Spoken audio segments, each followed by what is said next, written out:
Assalamualaikum warahmatullahi wabarakatuh. Innal hamdalillah nahmaduhu wa nasta'inuhu wa nastaghfiruh wa na'udzu billahi min anfusina man yahdihillahu fala mudilla lahu wa man yudlilhu fala hadiya lahu. Asyhadu an la ilaha illallah wahdahu la syarika lahu wa asyhadu anna Muhammadan 'abduhu wa rasuluh.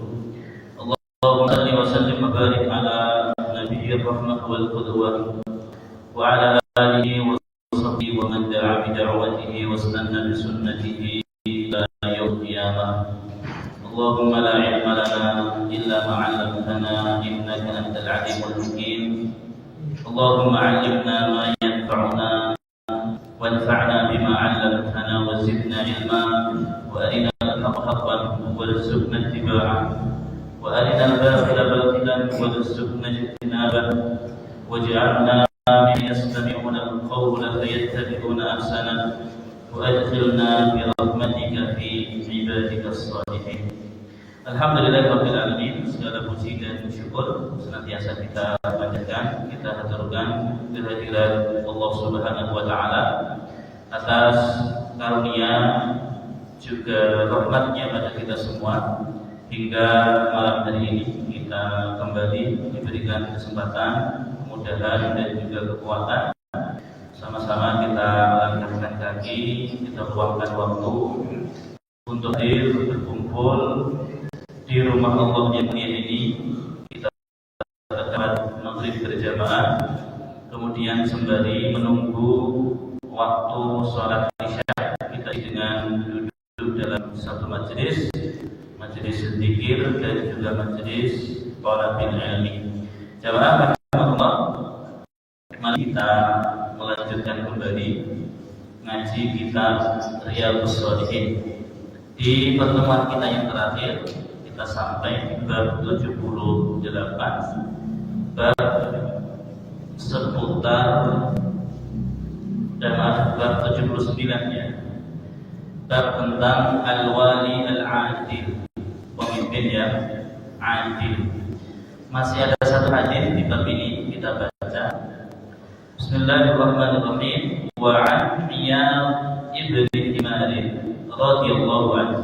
Dari Iyad, semoga Allah meridhai beliau.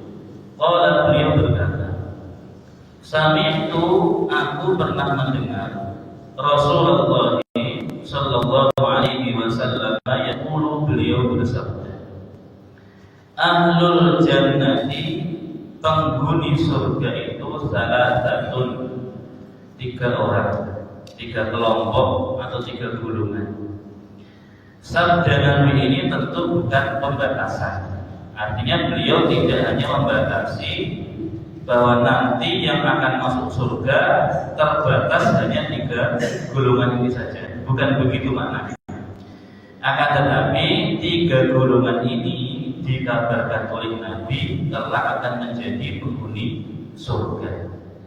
Golongan yang lain juga ada, tetapi di dalam riwayat ini Nabi menyebutkan 3 golongan yang akan menjadi penghuni surga. Yang pertama, Dzu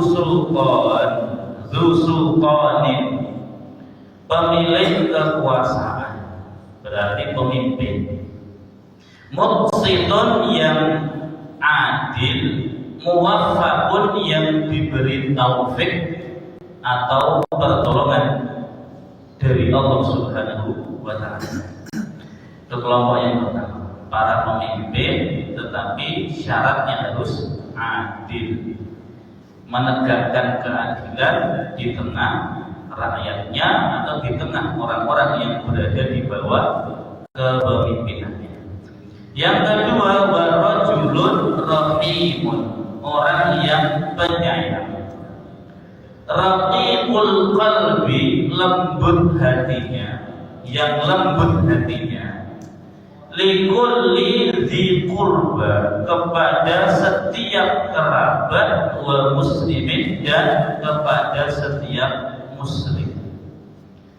Ya, orang yang wataknya itu penyayang. Ruhama bainahum, mereka penyayang di antara mereka. Kepada siapa?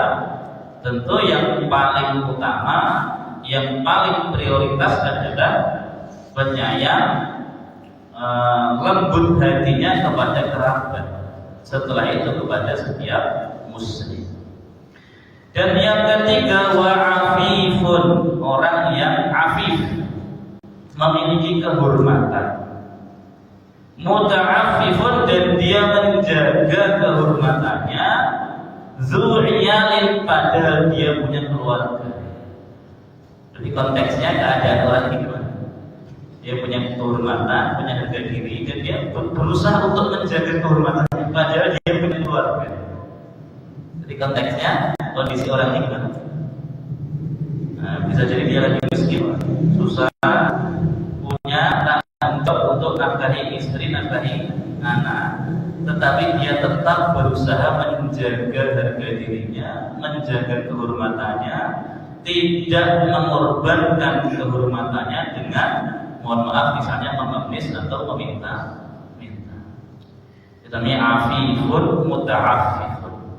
Dia punya harga diri dan berusaha untuk menjaga kehormatannya. Dia tidak mau menghinakan dirinya dengan mengemis atau meminta. Meskipun dia punya tanggung jawab, harus menafkahi istri dan anak-anak, menafkahi keluarga.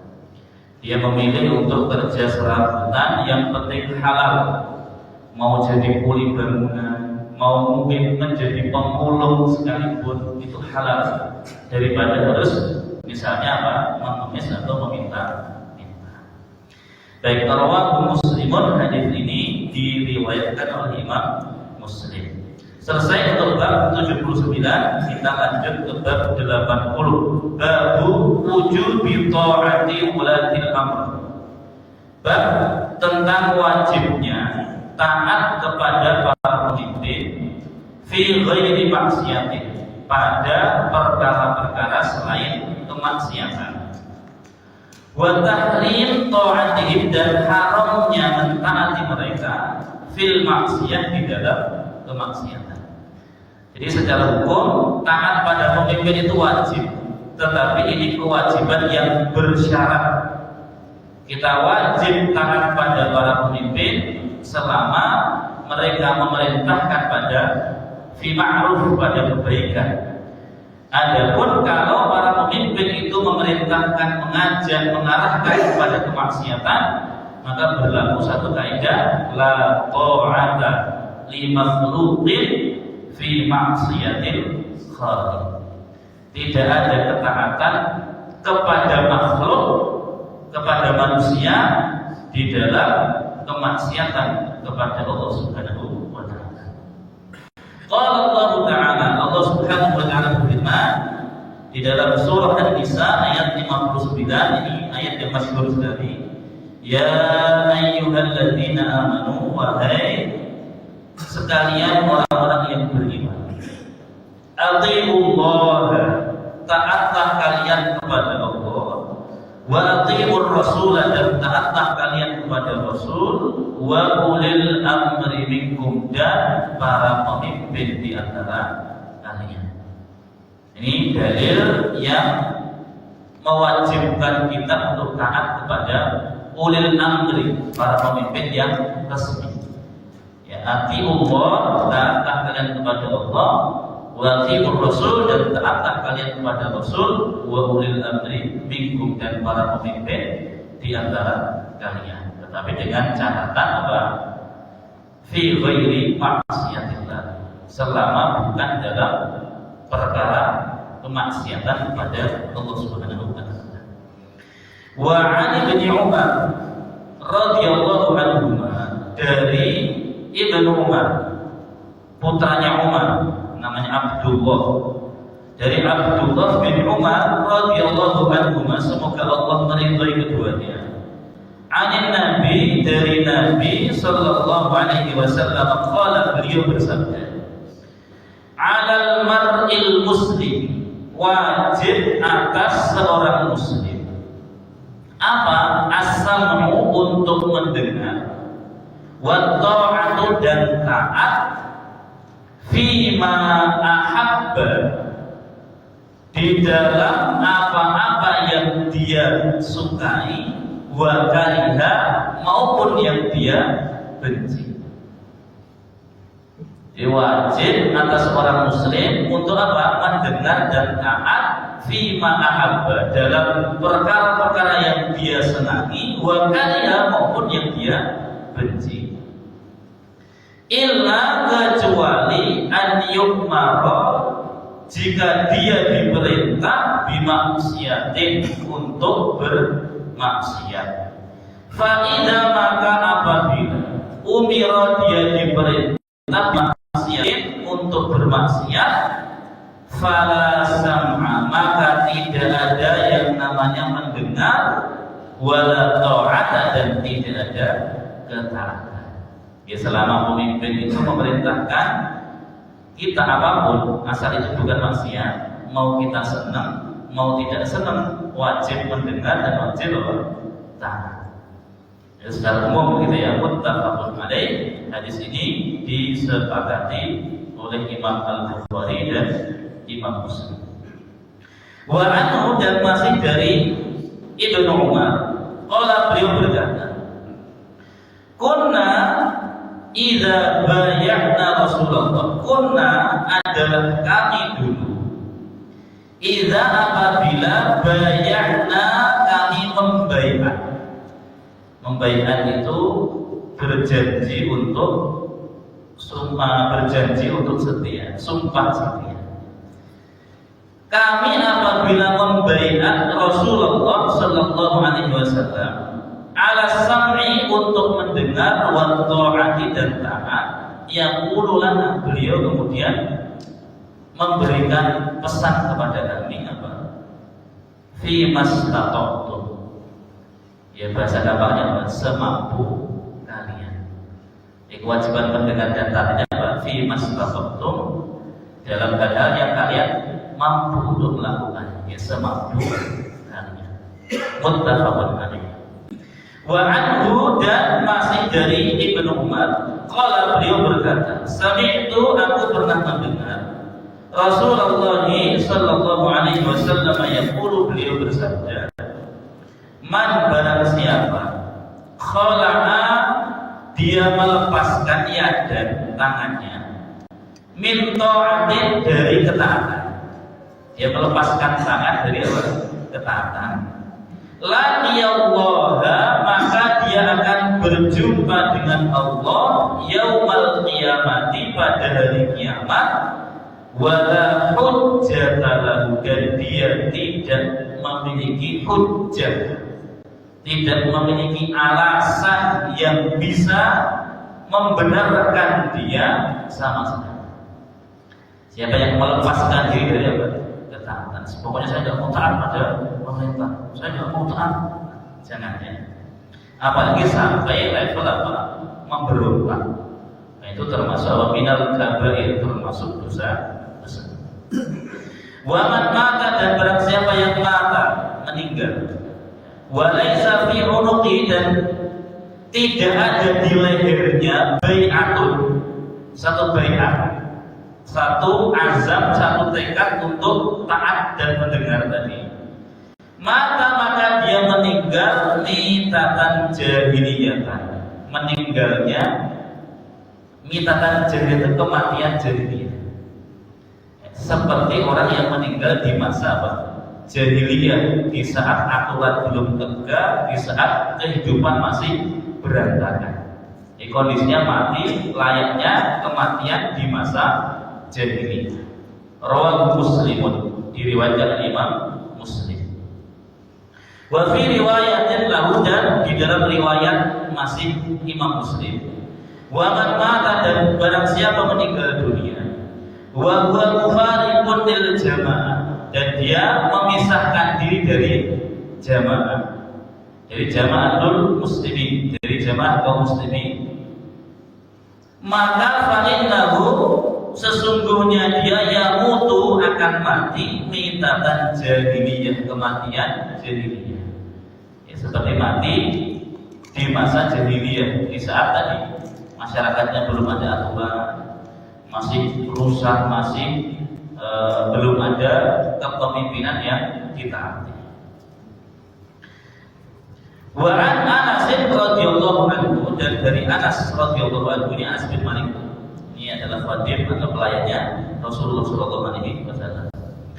Qala, beliau berkata, qala Rasulullah, bersabda Rasulullah sallallahu alaihi wasallam, isma'u, dengarkanlah oleh kalian, wa ati'u, dan taatlah kalian, wa in, meskipun ustu'mila alaikum, diangkat untuk kalian jadi pemimpin siapa? Abdun, seorang budak, Habasyun, Habasyi. Habasyi itu mana? Habasyi itu Afrika. Habasyah itu di Afrika. Jadi kata Nabi, ini bukan berarti hal ini pasti akan terjadi, bukan. Ini hanya untuk penegasan bahwa kalau nanti yang jadi pemimpin kalian itu budak Habasyi, sudah budak Habasyi, kulitnya apa? Hitam. Secara fisik itu nggak banget, nggak cocok jadi apa? Pemimpin. Terus nggak berarti sampai di situ, karena Rasulullah seakan-akan kepalanya zebibah, kismis. Kepalanya itu kayak kismis loh. Rambutnya keriting. Udah kecil, hitam, rambutnya apa? Keriting. Jadi pemimpin. Gimana Pak? Kata Nabi apa? Isma'u wa ati. Tetap kamu wajib mendengar, wajib apa? Taat. Jangan apa nggak banget jadi pemimpin. Ya secara zahir mungkin fisiknya nggak layak, tidak memenuhi standar dalam pandangan mayoritas manusia. Orang kayak gitu kok jadi pemimpin. Tapi kalau dia sudah resmi diangkat jadi pemimpin, maka meskipun fisiknya mungkin ya kurang sempurna, bahkan nanti di riwayat yang lain meskipun anggota tubuhnya terputus. Ya kalau dulu di masa kita ada presiden siapa? Gus Dur. Nah, beliau kan secara fisik ya tidak sempurna kan, beliau tidak bisa melihat. Tetapi tetap kita sebagai rakyat wajib untuk mendengar dan taat. Baik.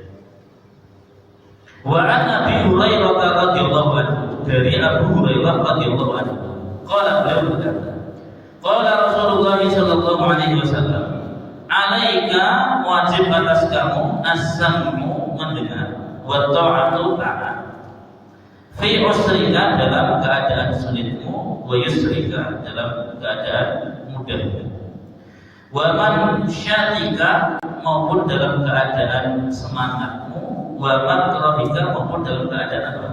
Malasmu, bencimu, tidak sukamu, dan seterusnya. Jadi intinya hadis-hadis yang ada di bab ini memberikan pelajaran kepada kita, wajib untuk mendengar dan taat kepada pemimpin, terlepas dari keadaan pemimpin itu seperti apa, dan terlepas dari kondisi kita seperti apa. Mau kita lagi susah, mau kita lagi senang, mau kita lagi semangat, mau kita lagi benci, tetap harus mendengar dan taat. Terlepas dari pemimpin itu, apakah fisiknya sempurna atau tidak, apakah kulitnya putih atau hitam, apakah rambutnya lurus atau keriting, itu wajib untuk mendengar dan taat.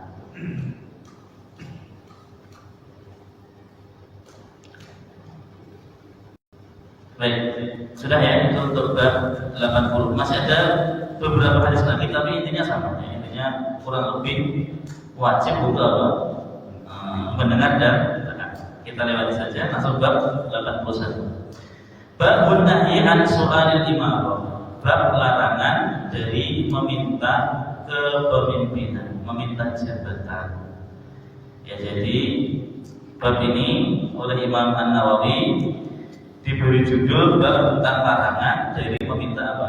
Jabatan atau meminta kepemimpinan. Karena jabatan atau satu posisi itu adalah amanah. Dan sebagai seorang yang beriman itu, kalau akalnya cerdas, mesti berusaha untuk apa? Menghindari amanah. Karena setiap amanah akan dimintai pertanggungjawaban. Jadi bukan berarti kita tidak boleh menerima amanah, bukan. Tapi Imam An-Nawawi di bab ini memberi judul apa? Larangan dari meminta amanah. Tetapi nanti dalam kondisi-kondisi tertentu meminta jabatan itu hukumnya apa? Diperbolehkan. Tapi dengan syarat atau syarat dan ketentuan berlaku. Sebagaimana yang dulu pernah dilakukan oleh siapa? yang secara khusus minta jabatan, jadikan aku menteri keuangan. Nabi Yusuf alaihissalam. Nabi Yusuf. Jadi setelah raja bertemu dengan Nabi Yusuf, mengakui kehebatan Nabi Yusuf, langsung, kamu sekarang punya kedudukan yang tinggi di sisi kami. Terus kata Nabi Yusuf, qala ja'alni ala khazainil ardi inni hafizun alim. Berkata Nabi Yusuf, ij'alni, jadikanlah aku ala khazainil ardi, sebagai penjaga perbendaharaan negeri Mesir. Kalau bahasa sekarang yang menteri keuangan.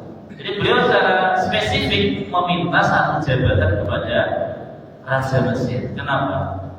Ini hafidun alim. Karena aku hafid, orang yang bisa menjaga. Aku gak akan korupsi. Ini perbendaharaan kekayaan negeri Mesir aman di tanganku. Alim, dan aku ngerti bagaimana cara mengelola keuangan. Nah, kenapa Nabi Yusuf meminta jabatan itu? Karena memang Nabi Yusuf melihat hal itu diperlukan, dibutuhkan, mengingat kondisi negeri Mesir akan mengalami masa paceklik yang panjang. Karena sebelumnya Nabi Yusuf sudah mentakwil mimpi raja tentang apa yang akan terjadi, apa yang akan menimpa negeri Mesir.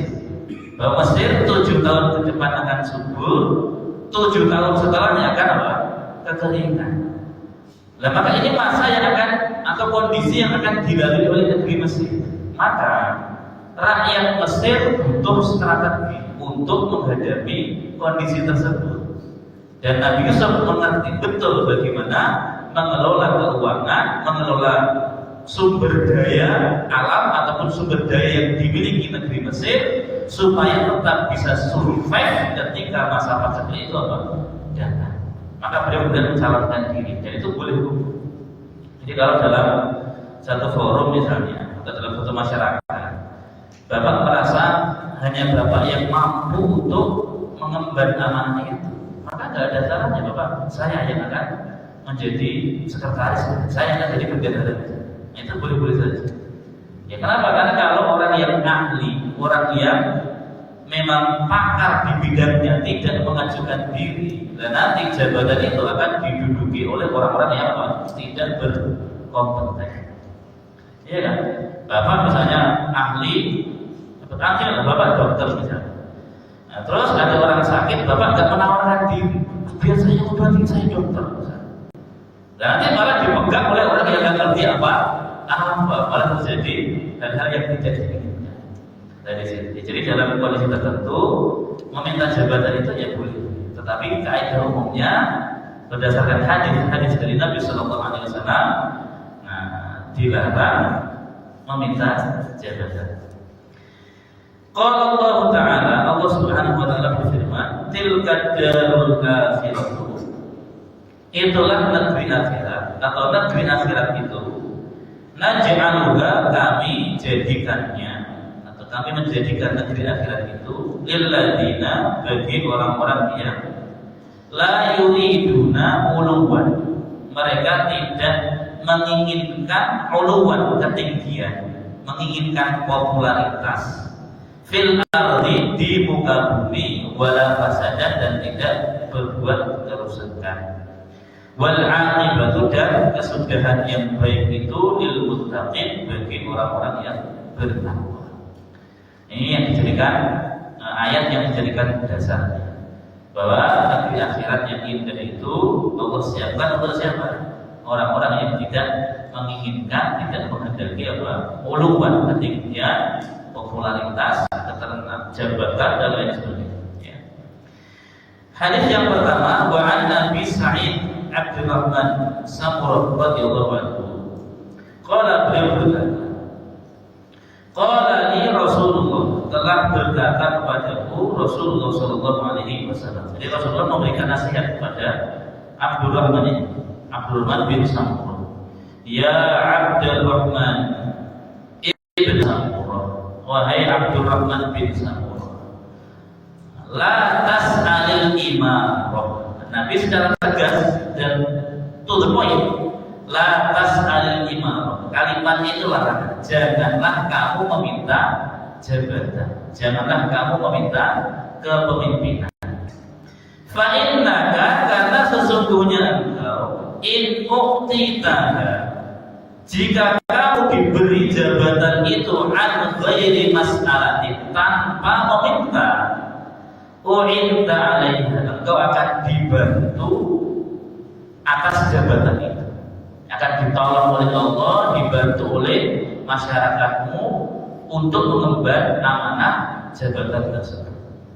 Wa in u'titaha, dan jika kamu diberi amanah, diberi jabatan an mas'alatin, karena meminta, wukilta ilaiha, kamu akan dipasrahkan untuk urusi sendiri, dan kamu nanti akan dimintai pertanggungjawaban sendiri. Wa idza halafta an yamini, wa idza, dan apabila halafta, kamu bersumpah ala yamin, dalam suatu yamin yang itu sumpah, kamu bersumpah, fara'aita ghairaha, lalu engkau melihat selain sumpah itu khairan minha, lebih baik dari sumpah. Misalnya gini, aku bersumpah ingin menjadi politisi misalnya. Ini kan sumpah. Lalu dengan seiring berjalannya waktu, dia melihat bahwa menjadi dokter itu lebih baik dari apa? Politisi. Itu maksud dari ucapan ini. Maka fa'til ladzi huwa khair, maka ikutilah yang lebih baik. Wa kafir an yaminika, dan tebuslah sumpahmu dengan apa? Kafar.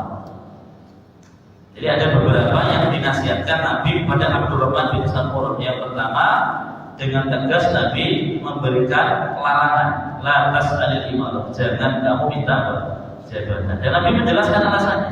Kalau kamu sampai minta-minta memperjuangkannya dengan segala cara misalnya, jadi begitu kamu dapat, sudah nggak ada yang kamu nggak ditolong oleh Allah, bahkan nggak ditolong oleh rakyat, oleh orang-orang yang berada di bawah.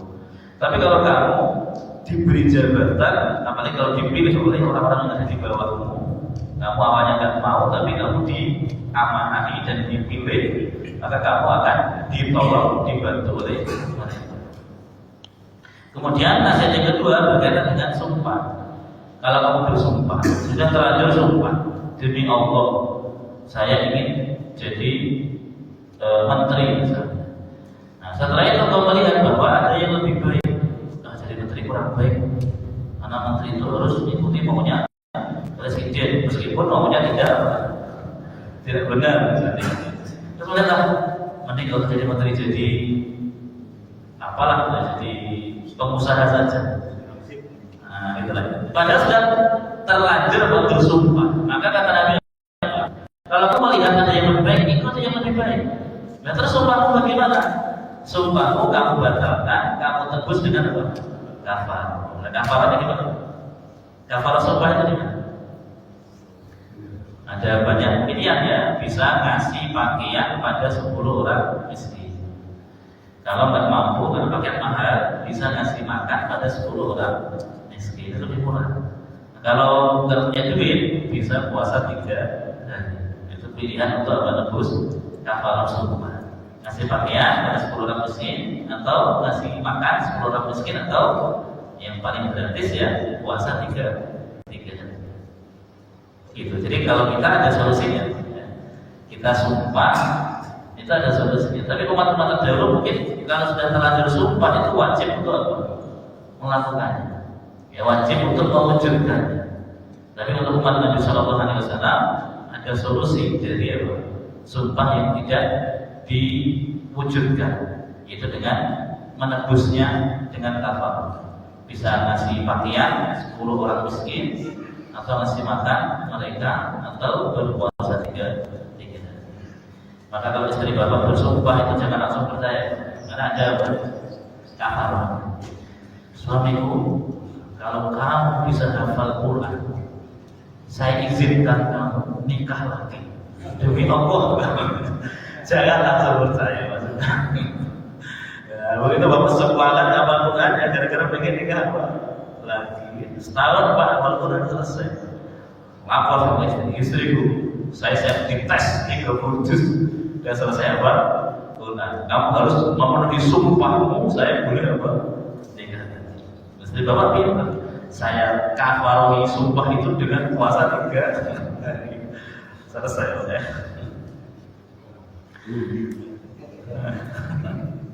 Itulah ya. Baik. Hadis yang kedua, wa an Abi Dzar dari Abu Dzar radhiyallahu anhu. Qala beliau berkata, qala li Rasulullah bersabda atau berkata kepadaku. Ini nasihat Nabi kepada beberapa sahabatnya. Kata Nabi apa? Ya Abu Dzar, wahai Abu Dzar, inni araka dhaifan. Sesungguhnya aku melihat kamu itu orang yang lemah. Ya. Aku melihat kamu itu orang yang lemah. Lemah itu bisa jadi gini Pak. Tidak mesti harus lemah fisik. Ya bisa lemah fisik, bisa lemah dalam kepemimpinan. Ada orang gak pintar tapi gak bisa jadi apa? Pemimpin. Jadi gak mesti pemimpin itu harus yang paling pintar, gak mesti harus begitu. Karena ada orang yang dia cerdas, pintar tapi dia tidak cocok untuk menduduki jabatan kepemimpinan. Nah kata Nabi ya benar ya benar. Ini araka dhaifan. Sesungguhnya aku melihat kamu itu orang yang lemah.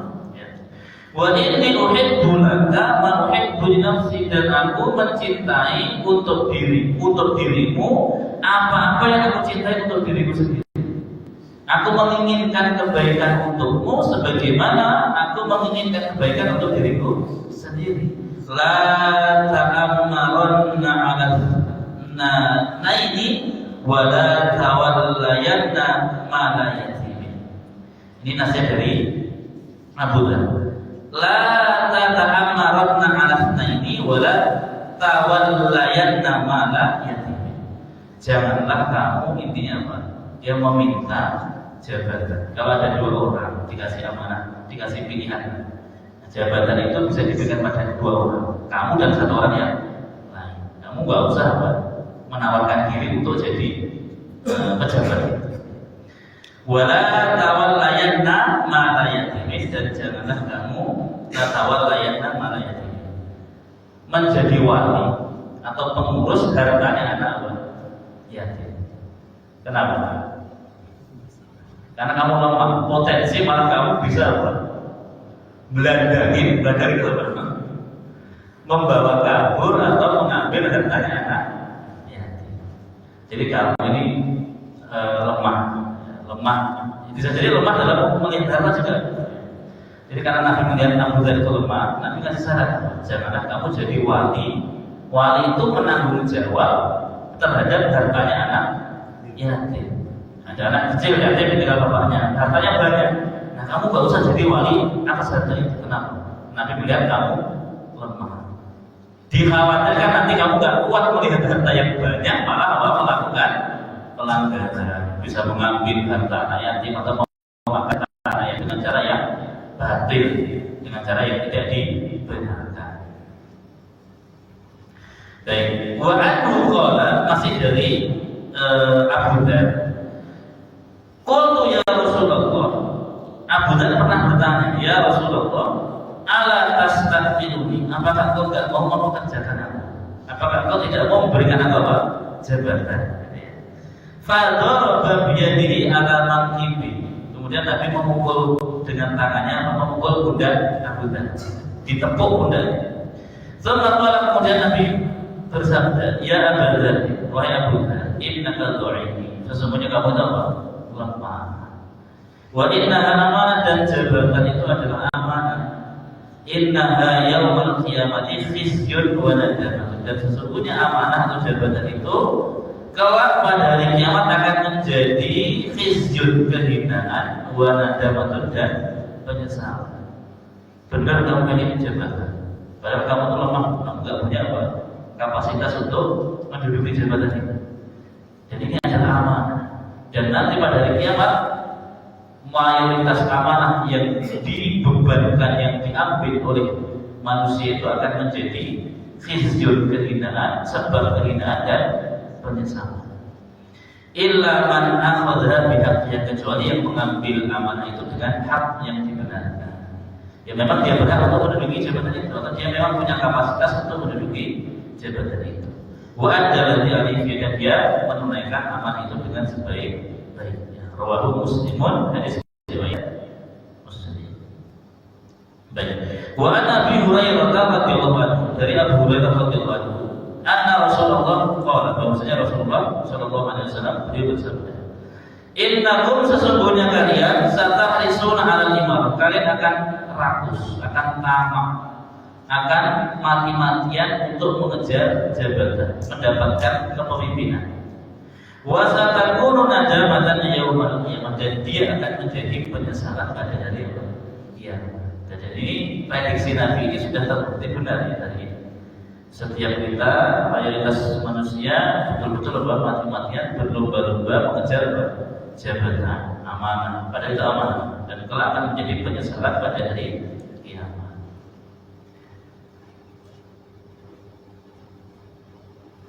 Baik, selesai teman-teman itu. Sekarang kita lanjut ke kitab Al-Adab ya, Kitabul Adab, Babul Haya wal fadlihi wal hasdi ala takhalluq bihi. Bab tentang rasa malu, keutamaannya, serta motivasi untuk memiliki sifat atau memiliki rasa malu. Ya, kita beralih dari masalah kepemimpinan, sekarang masalah adab. Yang pertama adalah berkaitan dengan rasa malu. Rasa malu itu apa sih? Ini bukan malu bertanya kemudian sesat di jalan. Malu itu gini, kita melihat Allah itu begitu baik pada kita, kemudian kita melihat ibadah kita belum seberapa, terus kita malu kepada Allah. Nah, itu namanya rasa malu yang nanti dipuji oleh Rasulullah SAW. Saya ingin orang kita tahu orang tua itu begitu baik pada kita, terus kita belum bisa berbakti pada orang tua, terus kita malu pada mereka. Nah, itu yang dipuji.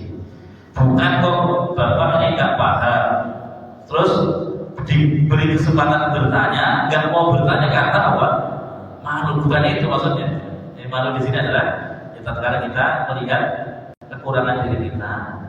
Di saat yang bersamaan kita melihat ada banyak kebaikan yang diberikan pada kita. Jadi ada banyak kebaikan pada kita dan kita belum bisa membalas kebaikan itu. Muncullah rasa malu. Hadis yang pertama, Ali bin Umar radhiyallahu anhu, dari Ibnu Umar radhiyallahu anhu, anna Rasulullah sallallahu alaihi wasallam, bahwasanya Rasulullah sallallahu alaihi wasallam marra ala rajulin, melewati seseorang minal ansar, dari kalangan Ansar. Nabi melewati seseorang dari kalangan Ansar, penduduk asli Madinah. Wa huwa, dan lelaki Ansar ini yaitu akhahu, sedang menasihati akhahu, saudaranya, fil haya, ya, tentang rasa malu. Jadi ada satu orang yang sangat pemalu, ya, pemalu. Maunya dia memiliki rasa malu yang tinggi. Terus dinasihati oleh salah seorang sahabat Ansar. Dinasihati gini, kamu tuh jangan punya malu begitu, malu enggak begini, seharusnya enggak begitu. Ya, dinasihati seakan-akan disalahkan apa yang sifat atau karakter yang dimiliki oleh orang tadi.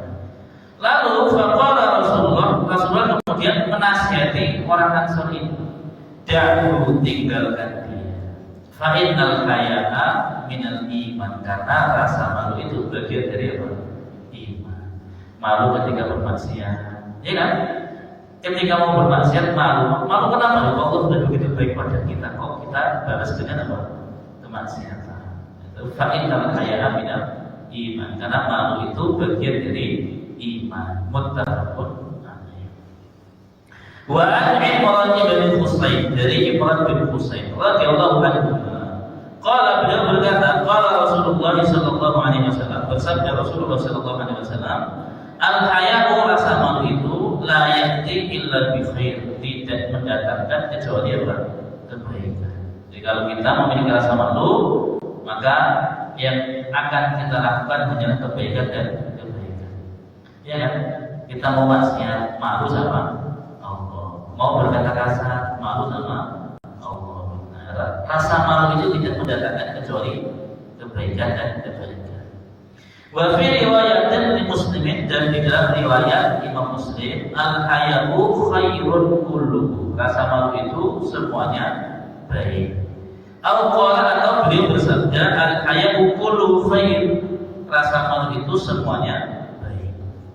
Wa an Abi Hurairah radhiyallahu anhu, dari sahabat Abu Hurairah radhiyallahu anhu, anna Rasulullah sallallahu alaihi wasallam qala, bahwasanya Rasulullah bersabda, al-imanu bid'un wa sab'un, iman itu ada 70 sekian cabang. Di bid'un itu bilangan antara 3 sampai 9. Kata Nabi, al-iman itu bid'un wa sab'un, 70 sekian, 73 sampai 79. Au bid'un wa sittuna syu'batan, atau 60 sekian. Jadi perawi ini agak ragu-ragu.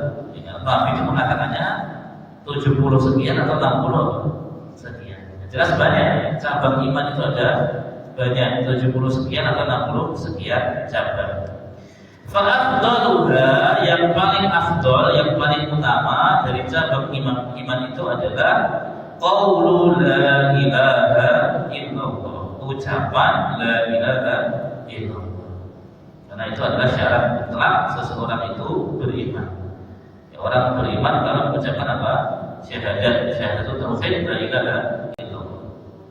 Wa adnaha, dan cabang iman yang paling rendah apa? Imatatul adha, menyingkirkan gangguan anil thariq, dari jalan. Itu cabang iman yang paling rendah. Kita jalan, kita lagi jalan, ada kerikil, ada kayu atau ada duri, kita melihat ini berpotensi ganggu orang, terus kita singkirkan. Itu bagian dari apa? Keimanan juga. Tapi dibahasakan dengan adna, cabang iman yang paling rendah.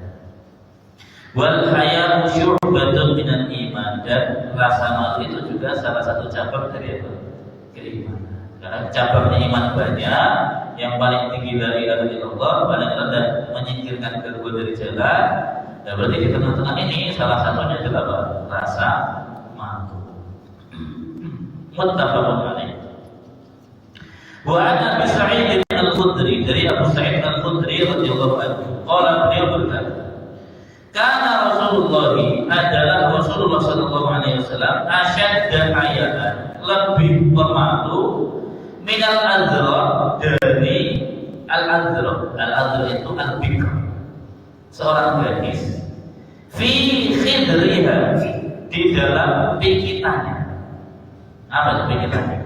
Jadi kalau dulu ada wanita gadis, ya, bukan wanita, tapi gadis, ketika sudah dilamar itu dipikir, ya, di rumah tidak boleh kemana.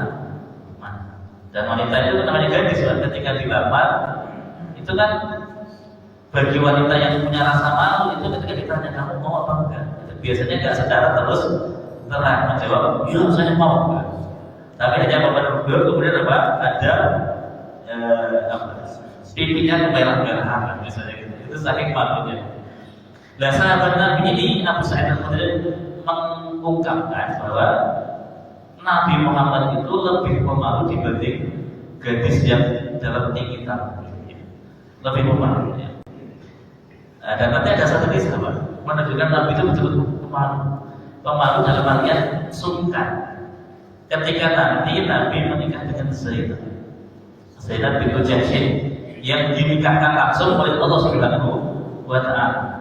Ada ayatnya, zawwajnaka, setelah Zainab ini selesai urusannya dengan Zaid bin Harithah, mantan suaminya, dicerai oleh Zaid, selesai masa iddahnya, kemudian zawwajnaka, Allah menikahkan Nabi dengan Zainab. Padahal Zainab ini adalah mantan istri dari anak angkat Nabi. Nah, terus setelah resmi nikah, Nabi itu mengadakan walimah. Lalu Zaid ini diminta untuk mengundang sahabat-sahabat yang bisa diundang untuk menghadiri apa? Walimah. Walimah itu pesta makan. Jadi diundang untuk makan. Dan adabnya ketika menghadiri walimah itu apa? Datang, makan, jangan lama-lama, terus apa? Pulang. Itu adabnya. Ya, jadi datang, makan, terus pulang. Kalau zaman dulu gitu, Pak. Ya, diundang, datang, makan, tapi pesta nikahan, terus langsung apa? Pulang.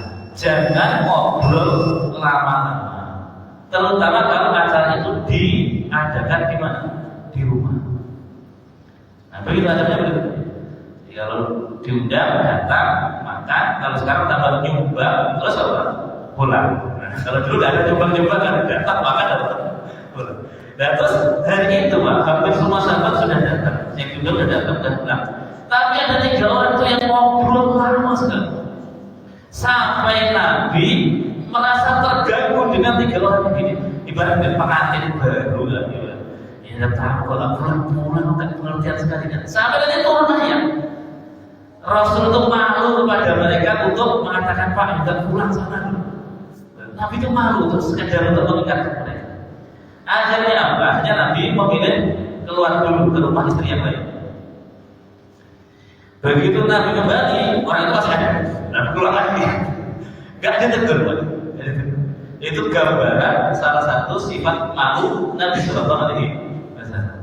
Karena beliau kan 3 orang ini sahabatnya kan bertamu, datang karena diundang sebagai tuan rumah itu ya nggak etis kalau tuan rumah yang mengusir tamunya. Nah maka sebagai tamu itu harus ngerti kondisi, lihat sikon. Ini lagi acara lagi walimah. Namanya pengantin kan pengen segera berdua-dua dengan siapa? Istrinya, jangan lama-lama diganggu. Ucapan selamat, pulang, udah selesai. Nah itu butuh sampai nanti Allah turun ayatnya. Nah, Nabi itu malu pada kalian. Wallahu la yastahi. Sementara Allah tidak malu. Diturunkan ayat biar mereka sadar. Itu gambaran malunya Nabi Sallallahu Alaihi Wasallam. Baik, saya selesaikan dulu. Faidah rasyai'an yang keroh apabila Nabi melihat sesuatu yang dia tidak sukai, beliau tidak sukai. Arafnahu, kami akan langsung mengetahui hal itu di wajhihi, di wajah Nabi. Jadi Nabi itu ekspresif. Kalau senang, ya tampak dari wajahnya. Kalau marah, ya tampak dari wajahnya. Kalau malu, ya tampak dari wajahnya. Kalau nggak suka pada sesuatu juga tampak dari wajah. Jadi Nabi itu ekspresif. Ya sehingga para sahabat hafal betul. Oh kalau ekspresi Nabi begini berarti Nabi lagi tidak senang. Kalau begini Nabi lagi senang. Kalau begini Nabi lagi marah. Itu Nabi muttafaqun alaih. Hadis ini disepakati oleh Imam Al-Bukhari dan Imam Muslim. Baik, ini berkaitan dengan rasa malu. Jadi sekali lagi ini malu di sini adalah kalau para ulama membahasakan ini. Khuluqun, satu akhlak yang berasal ala tarikil qalbi, yang mendorong seseorang untuk meninggalkan perkara yang tidak baik. Itu rasa malu. Jadi lebih pada karakter, akhlak, sifat yang dimiliki seseorang yang akan menghentikan dia tatkala ada keinginan berbuat yang tidak baik.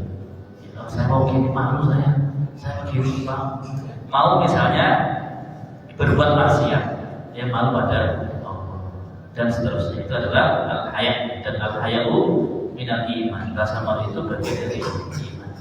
Baik, wallahu a'lam. Wassallallahu ala nabiyina Muhammadin wa ala alihi wasallam. Alhamdulillahi rabbil alamin. Sampai sini barangkali sebelum kita tutup, barangkali ada yang perlu didiskusikan dan ditanyakan, dipersilakan.